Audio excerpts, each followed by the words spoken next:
අද වීඩියෝ එකෙන් කරන්නේ ඔයාලගේ බිම්මල් පැකට් වල වාෂ්ප වගේ නැත්තම් දිය බුබුලු වගේ එනවද?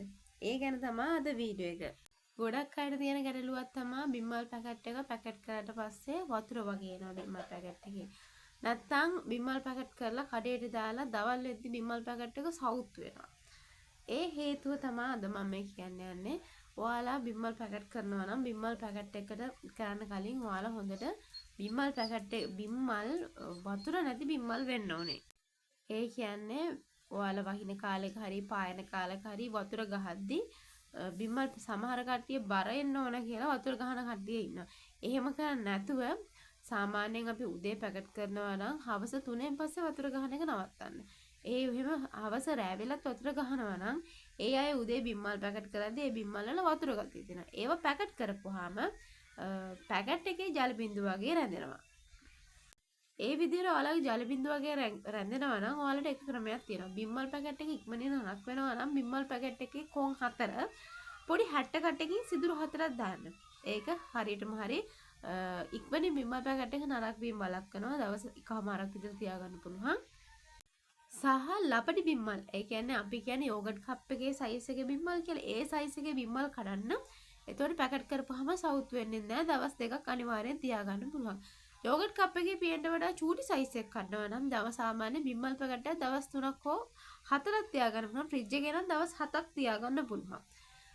ගොඩක් කට්ටිය කරන්නේ චූටිම. ඒක අපි යෝගට් සයිස් කෝප්පෙට සයිස් එක ඊට වඩා අඩු ඒවා කප්ප කඩන්නේ නැහැ. මොකද පාඩු වෙනවා කියලා. හොඳම දේ තමයි යෝගට් කප් එකේ සයිස් එකට කඩන්න. කඩලා පැකට් කරලා ඔයාලා බිම්මල් පැකට් එකේ කොන් 4 60 කට්ටකින් හරි ටූත් පික් එකකින් හරි මොකකින් හරි හිල් 4 චූටි හිල් 4ක් තියන්න. එතකොට ඔයාලා බිම්මල් පැකට් එකේ වාතය ඇතුලේ පිරෙන්නේ නැහැ. ඉක්මනින් නරක් වෙන ගතියක් නැහැ.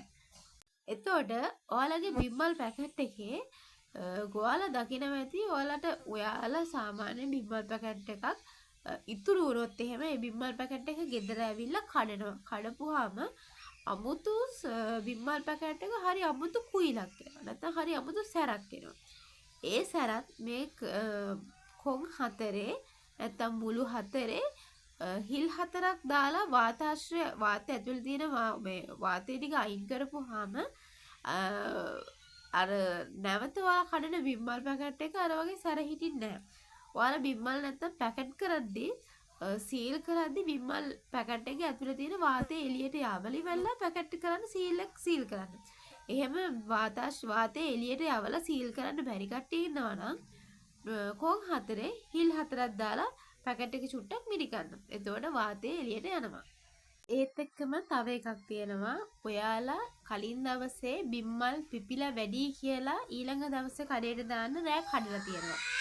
ඒ විදිහට කඩේට දාන්න කලින් දවසේ කඩලා තියන්න එපා. මොකද ඒක පිපිලා වැඩි වෙච්ච එකක් ඊළඟ දවසේ තවත් රැයක් තියලා පැකට් කරනවා කියන්නේ ඒකත් ඉක්මනින් සවුත් වෙනවා. ඒ නිසා ඒ වගේ වැඩ ආයෙ කරන්න එපා. මේ ක්‍රම ටික පිළිපදින්න. ඒතකොට බිම්මල් පැකට් එක ලස්සන පිළිවෙලට කඩේ විකිනෙන්නේ නැති විදිහට, ඉතුරු වෙන්නේ නැති විදිහට, නැත්නම් නරක් වෙන්නේ නැති විදිහට බිම්මල් පැකට් එකේ වතුර එකතු වෙන්නේ නැති විදිහට තියෙනවා. සාමාන්‍ය දවස් දෙකක් හොඳට තියාගන්න පුළුවන්.